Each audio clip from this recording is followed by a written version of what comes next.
my name is Lina Miller. I'm a psychology major at the University of Maryland in my junior year, and I will be talking to Elizabeth Paternotte. I'm an equine veterinarian who is board certified in acupuncture and board certified in veterinary chiropractic. So we're going to get started with our questions. My first question is, did you always want to work with horses? No. Um, Actually, everything I did originally was to avoid working with horses. I grew up around them. I was always the kid in the barn that helped the veterinarian. Loved being that kid, and very vividly my trainer was who would want to be a veterinarian. They drive around at all hours of the night, they're always on the phone, they have no life, they work terrible hours, they have to work out in the winter. Who would ever want that job? And I thought my trainer must be right.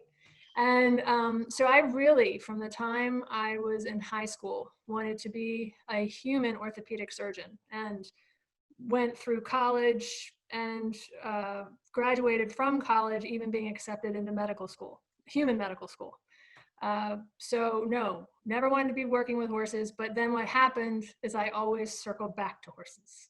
And I took a job, summer job, after I graduated from college. It was supposed to be my big whoop-de-doo before going to medical school.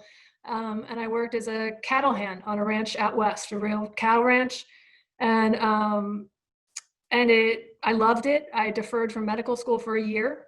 And that particular manager of that ranch, who was German, he was on the forefront of veterinary reproduction, artificial insemination, embryo transfer. It was a very new science at that point.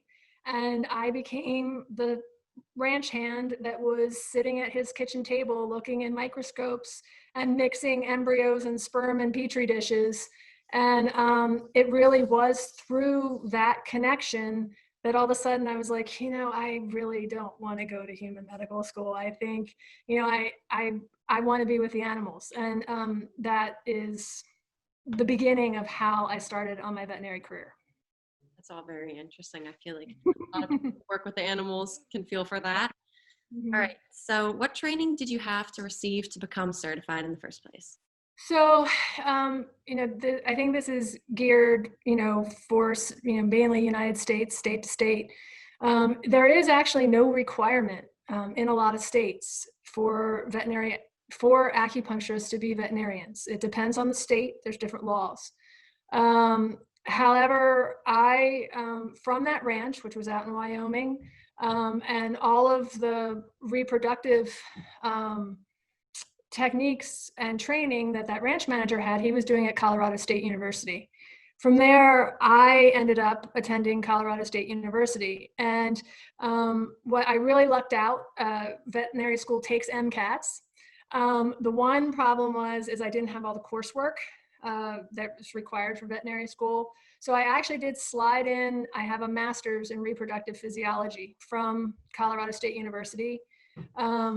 And from there, just jumped right into veterinary school, which I started in 1999. I honestly really was not interested in acupuncture. I was all focused on surgery, orthopedics. I grew up in a very traditional way. I really wasn't on my radar. And I was very fortunate. If one of the forefront, still a huge force in veterinary acupuncture, is Narda Robinson. She heads up the program at Colorado State, and it was amazing. Through every single year of our education, Narda spoke to us, whether it just be in a lecture, whether we were in a small animal oncology rotation, and she came in to give some pain relief to a cat receiving radiation therapy or something. I mean, she was always a big presence at Colorado State. And because I was at Colorado State, we have the luxury. Becoming a veterinary acupuncturist actually requires quite a bit of coursework. And one of the few schools is the Colorado State University of Veterinary Acupuncture. And we are allowed to work that into our senior year rotations. And so I will be perfectly frank. I had no interest in becoming an acupuncturist. What my interest was having something extra to put on my resume when I applied to my surgery residencies. I thought, oh, there's another little thing I can make myself stand out a little bit. And so that is how I became a certified veterinary acupuncturist. I basically graduated with it from Colorado State. I completed the certification 1 month after receiving my veterinary diploma. And then another question of yours is, how did I actually become interested in acupuncture? And the internship that I did after veterinary school, I chose to come home. Home is Maryland. I forgot to say that. I'm really, really sorry. I'm a Maryland native. And I chose to come home to do a smaller internship. Veterinarians usually, particularly if you're on a residency track, you do a 1-year internship. It was a surgical internship, but mine required quite a bit of ambulatory work. And maybe it's just my nature, but I had a couple clients that were asking for acupuncture. And honestly, there was one client in particular. She was a flat track racehorse trainer, and she would let me come over on my own time. And I would open up my big binder. And I mean, there's just so much stuff to memorize and use to diagnose. And even though I completed the certifications, I mean, I had books out. I mean, I was a mess. And she was great. She was a huge believer in acupuncture, had promoted it for years, used it for years with her flat track horses. And honestly, what started to happen was I would see cases, even with me bungling along, that would get better, or things that I would diagnose that traditionally we couldn't figure out what was wrong with this horse. And by me going through the acupuncture diagnostic exams and really listening to what the horse wasn't obviously telling you, I was starting to make some really great diagnoses. And sometimes, you change a direction of a case 180 degrees. And so honestly, it was the year of after my getting my acupuncture certification, and I, just exploring it. It really changed the whole way I practice medicine, and became, from that first year, became an integral part of my practice. And I also, that very year, realized there was a demand for it, and people are thirsting for it, and were willing to take me on, that still had my books, and I mean, I was a mess. I'm not gonna lie. So hopefully that answered that. Yeah, so you kind of answered our next question since you did have time to prepare them. So we're just going to move on to my fourth question, which you've kind of already been answering a little bit, but how long specifically have you been working in the field, if you'd have to just guesstimate? So if you're specifically with acupuncture, it really did start with that internship, but it definitely evolved, because that was a 1-year internship. From there, I chose not to do a residency. Turned out I loved ambulatory. Love everything that my riding trainer said I would hate. I love. I hate it when you get a call at 2 a.m. in the morning and it's February and it's snowing and it's freezing, and you have to drive out and deliver some foal that doesn't want to come out correctly. But there is nothing better than a couple hours later just sitting in that stall, snowed in because you can't go anywhere, and waiting for that little baby to stand up. It's magical. And the same thing goes with acupuncture. So I with my new ambulatory practice, I had a partner. He had been looking for somebody for a while. His focus was really on he liked the internal medicine, the reproductive work. And I really loved still the orthopedics. I also have to throw in there, I'm so old that we were still diagnosing bowed tendons and things by palpation at that point. Ultrasound, as we know it today, did not exist. We were starting to mess around, putting our reproductive ultrasounds on tendons and things like that to diagnose, but you had to be a really, really good palpator. And I think that lends itself to acupuncture. being able to feel the specifics of how a muscle, one little muscle in a horse's body might feel different. It all comes into palpating and feeling legs and feeling things that how they're different. And so I've been working as an acupuncturist forever. I was in general practice for several years, and then as a lot of us do, got married and got pregnant and decided at that point that I really didn't want to be on call all the time. And I ran the numbers and realized that I had enough acupuncture clients, granted I was married, that I could pay my bills. And so I left general practice, and in 2006 officially started this practice that I have now. And I'm a solo practitioner. Okay. So riffing off of that, what does a normal day on the job look like for you now that you're not on call anymore all the time? Well, honestly, the days are all very, very different. I really assumed that I'd be bored. When you are an ambulatory vet, you're a bit of an adrenaline junkie. You like the change. You like every day being different. You like the emergencies. I thought being in an acupuncture practice would be really, really boring. The first thing I did, and this goes back a little bit to training, at the time in 2006, there was a lot of human acupuncturists floating around in Maryland, marketing themselves as veterinary acupuncturists or equine acupuncturists. I had come across a lot of them in general practice, and generally they were disasters. You can probably ask almost any trainer that was around back then. They had some kind of incident with something going wrong. At that point, when I started this practice, I just want to throw in, that's when I decided, again, not because I believed in it and I loved it, I went ahead and got my board certified in chiropractic, because in the state of Maryland and in most states, you have to be a veterinarian to practice chiropractic. And I needed that to make my practice special and to stand out from these other acupuncturists that were running around. Going to that, what do my days look like?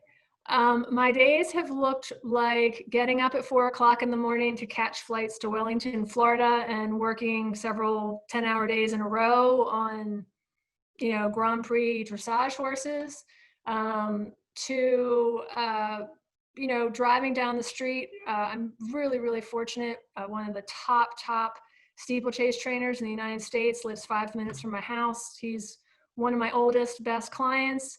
I just go there. It's like going to church. They kind of leave me alone. They give me a list, and I won't lie. Some days I feel like I'm gonna get killed. You're dealing with these pretty high-strung 3-year-old horses, but it's so much fun because I get to know these horses over time. With steeplechase, they invest. They're planning on taking that 3-year-old and hopefully racing it till it's a teenager and through its teenager, and then have a second career. It's a big part of that industry.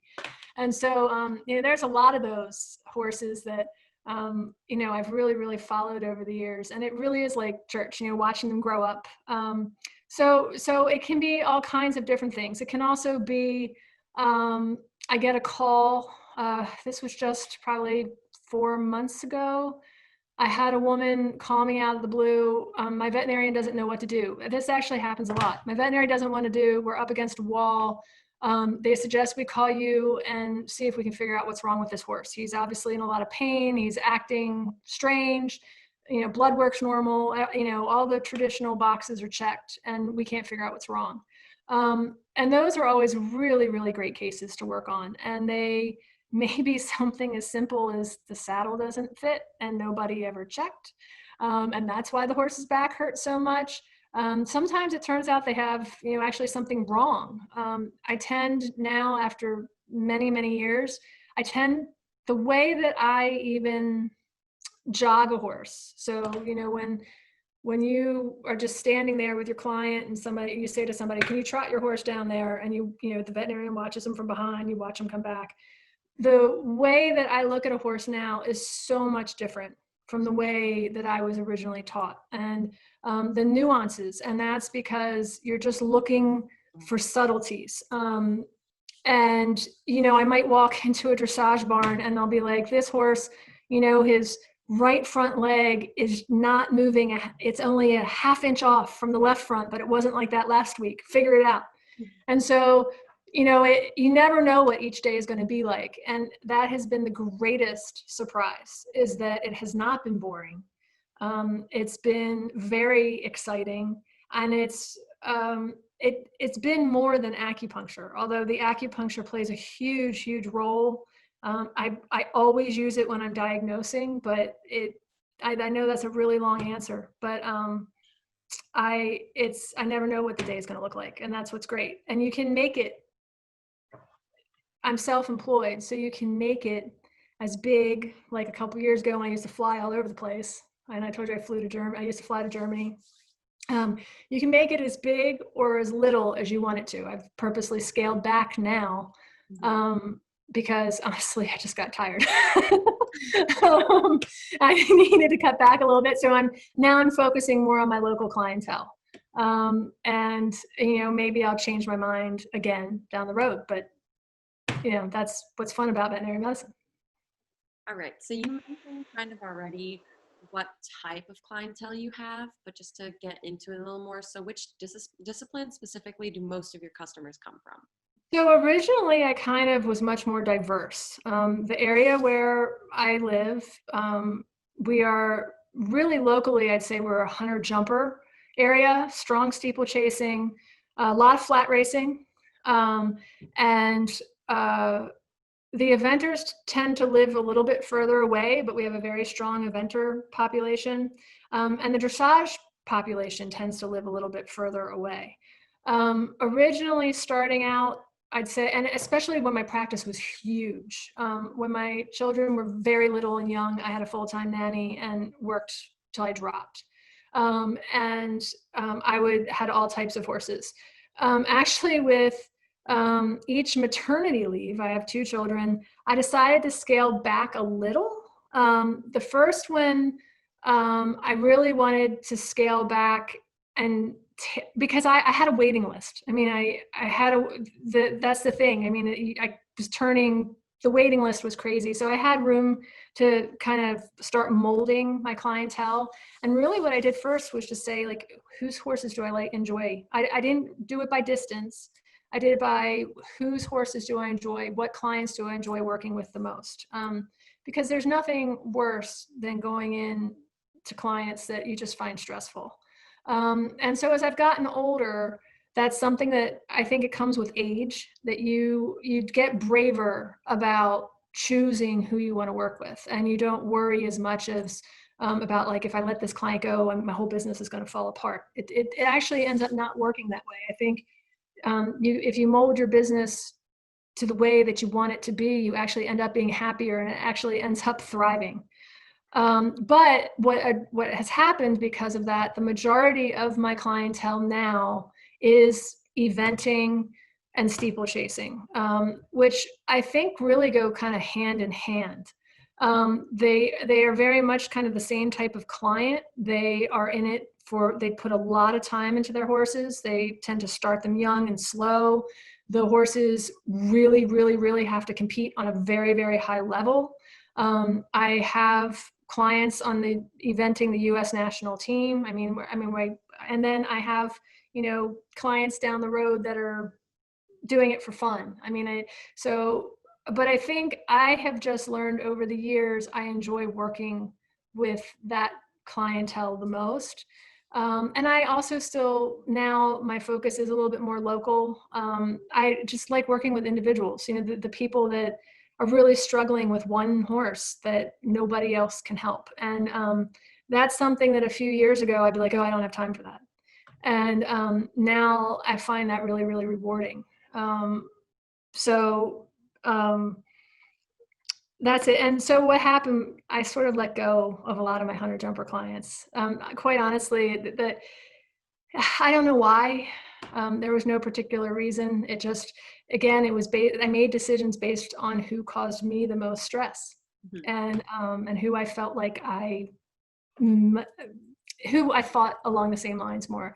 I also have to throw out there that I'm not a extremely holistic acupuncturist. I am very much, while I do really know my nutrition and I know my herbs, I know, the pulse magnetic machine, the lasers, I know everything. I will be the first person to tell you this horse needs its joint injected, or this horse, this horse needs medication.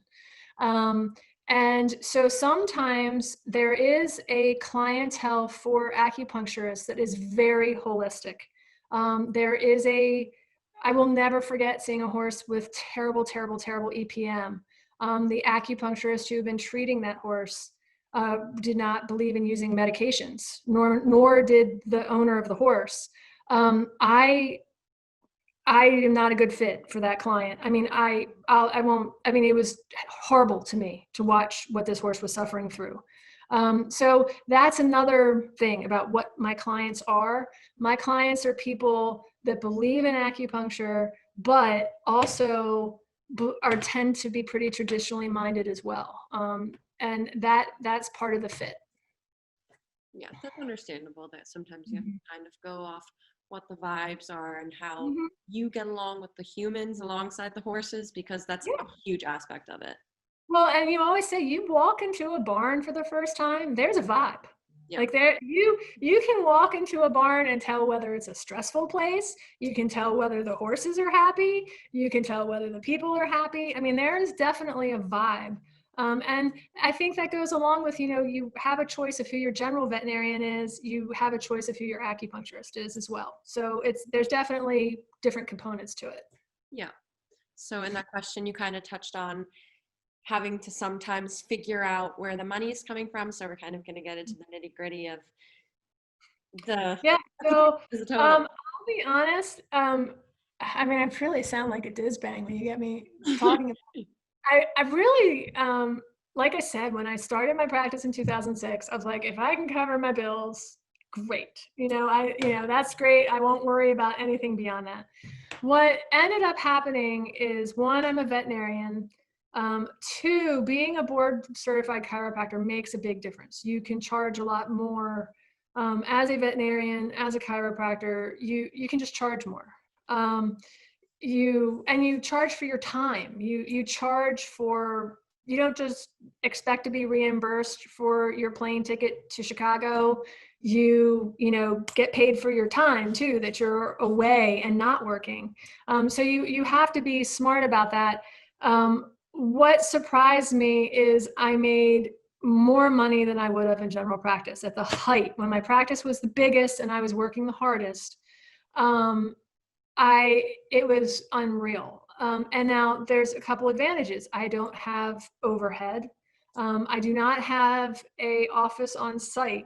That actually came from my old partner, who was like, don't let them know where you live, because then they start showing up in the middle of the night and leaving things and banging on your door. And clients do.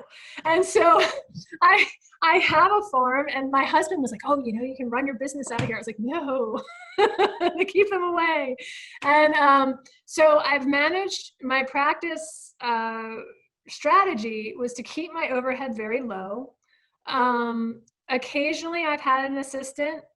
Probably the majority of my career I have not.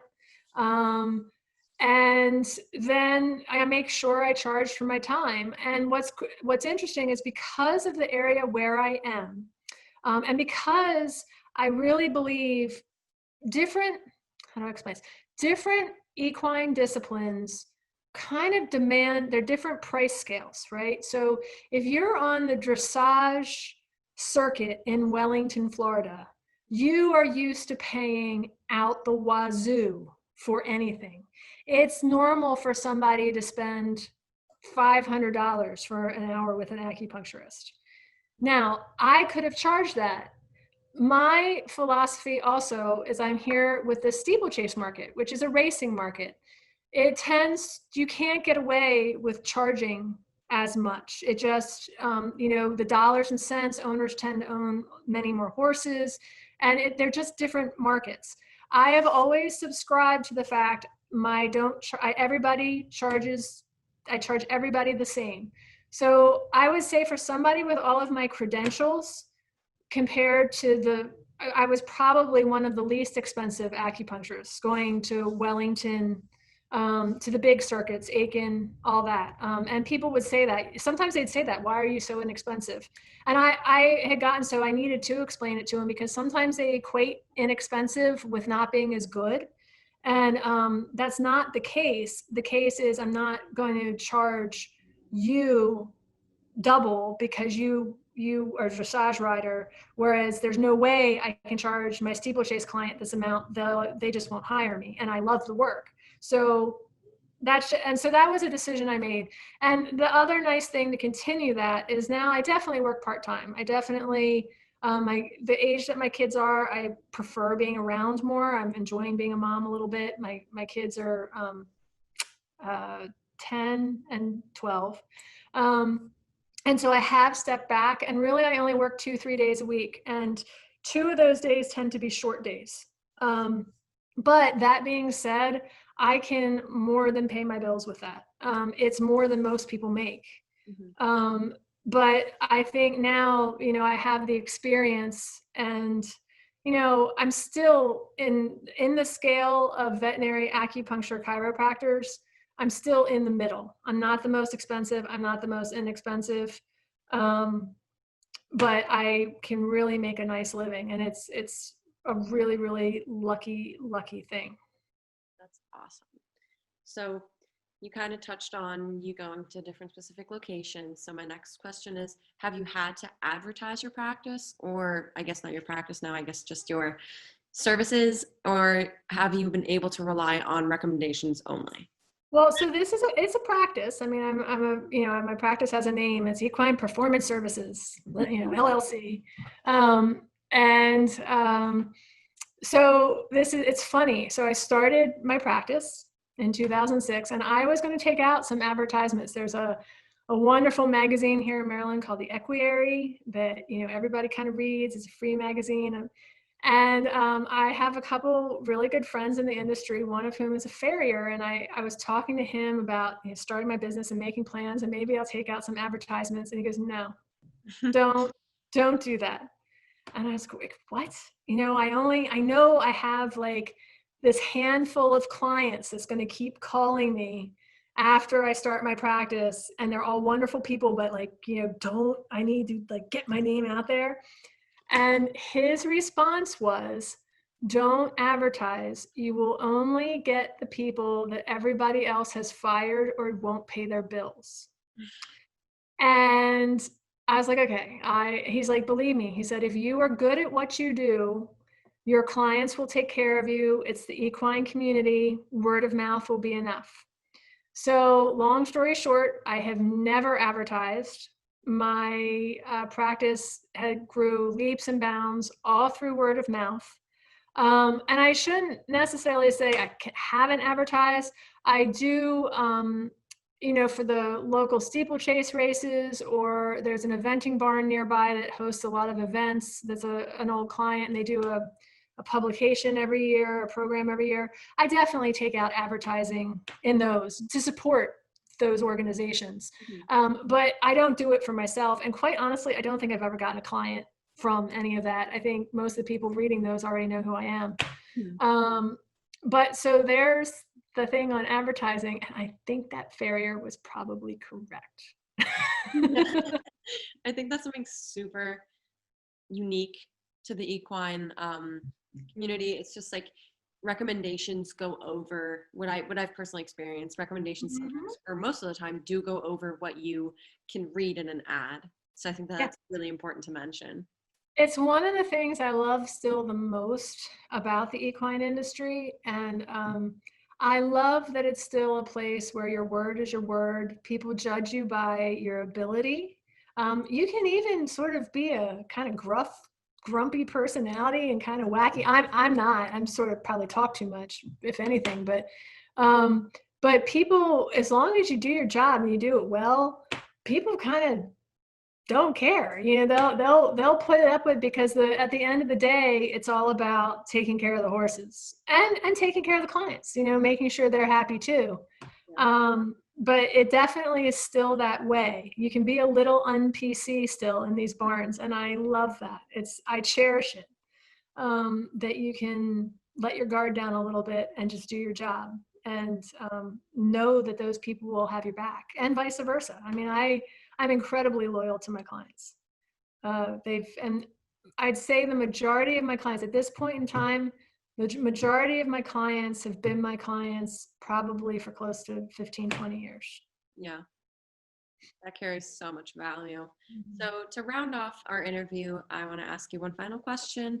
Mhm. What are some tips from personal experience that you have a bunch of that anyone interested in any of your specific areas could benefit from? I think the thing is never stop learning. The winter traditionally is my slow season, and every winter I've picked something to work on, whether it would be to get better at ultrasonography, or um, sometimes it's with acupuncture. Like usually about every other year, I'll be like, okay, I need to learn new points to treat. Actually, this past year, I really wanted to work on anxiety in horses and calming horses. There's a ton of acupuncture points for those, and um, you know, like anything, you kind of fall into a rut. So my first recommendation is to always keep learning. Look for new people to learn from. Try new things. They won't all work, but try it. And then, I know, people like you, youngsters, are going to be watching this. The other thing, when you're starting out, if you're still in university like you, keep your grades up and always just do your best so that you get really good recommendations, because you never know when you're going to change your mind about what you want to do. And it doesn't always have to be as drastic as something like me deciding I'm not going to medical school and woo, I'm going to go over to veterinary school. But I could do that because I had all my ducks in a row, that I had always kept my grades up. My recommendations were always really, really good. And I was always willing to try new stuff, and whether it worked or not. And that makes a big difference. It's just keeping a good attitude when things get hard.